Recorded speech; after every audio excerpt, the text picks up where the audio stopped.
सरकार के मंत्री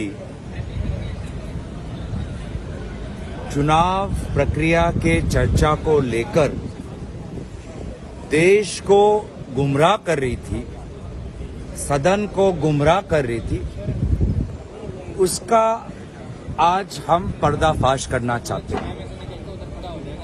विभिन्न समय में सरकार के मंत्रियों की तरफ से क्या तर्क आता है कि चुनाव आयोग को लेकर हम सदन के अंदर चर्चा नहीं कर सकते।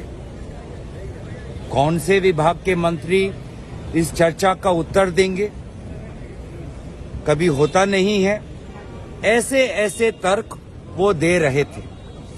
आज मैं रिकॉर्ड दोनों लोकसभा और राज्यसभा का आपके सामने लाना चाहता हूं, जिसमें हमने देखा है कि दोनों सदनों में चुनाव आयोग के नियमों, निर्देशों और चुनाव आयोग के प्रक्रिया पर विभिन्न समय में दोनों सदनों में अलग अलग प्रक्रिया से चर्चा हुई। शुरुआत करता हूं लोकसभा से। 2005 में इलेक्टोरल रिफॉर्म जिसकी मांग हम कर रहे हैं, शॉर्ट ड्यूरेशन डिस्कशन 2 दिन का। लोकसभा 1995 शॉर्ट ड्यूरेशन डिस्कशन कि बिहार में किस प्रकार से इलेक्शन को पोस्टपोन किया गया। 1981 में दोबारा इलेक्टोरल लॉ में खामियां हैं, उसको लेकर short duration discussion. Time bound provision जो बाई इलेक्शन के लिए नहीं है होने के लिए, उसको लेकर शॉर्ट ड्यूरेशन डिस्कशन। 79, 57 में लोकसभा में शॉर्ट ड्यूरेशन डिस्कशन। ये तो कुछ ही उदाहरण जो मैं लोकसभा के दे रहा हूं, इसके अलावा और भी है।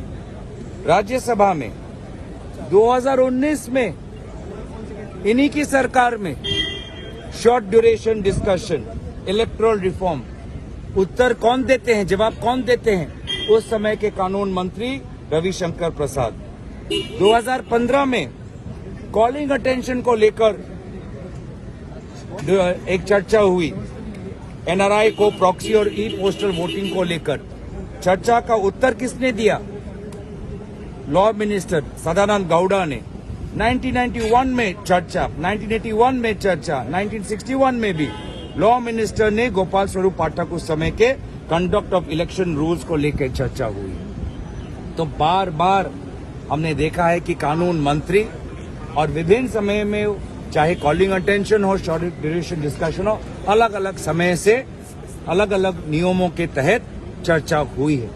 तो साफ साफ यही आज प्रमाण हुआ कि ये सरकार चर्चा नहीं चाहती, कहती है चर्चा चाहती है, फिर विभिन्न तकनीकी कारणों को दर्शाते हुए कहती है कि चर्चा नहीं हो सकती। लेकिन वो सारे कारण झूठ, वे सारे कारण अफवाह, और उनका झूठ आज हम उसका पर्दाफाश हमने किया है।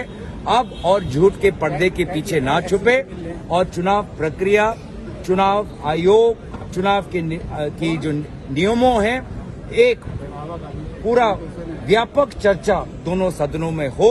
वो चाहे उसमें कानून मंत्री जवाब दे और साथ ही साथ देश के और भी हमारे मुखिया और विभिन्न मंत्रियों का जवाब देना हम उचित समझते हैं।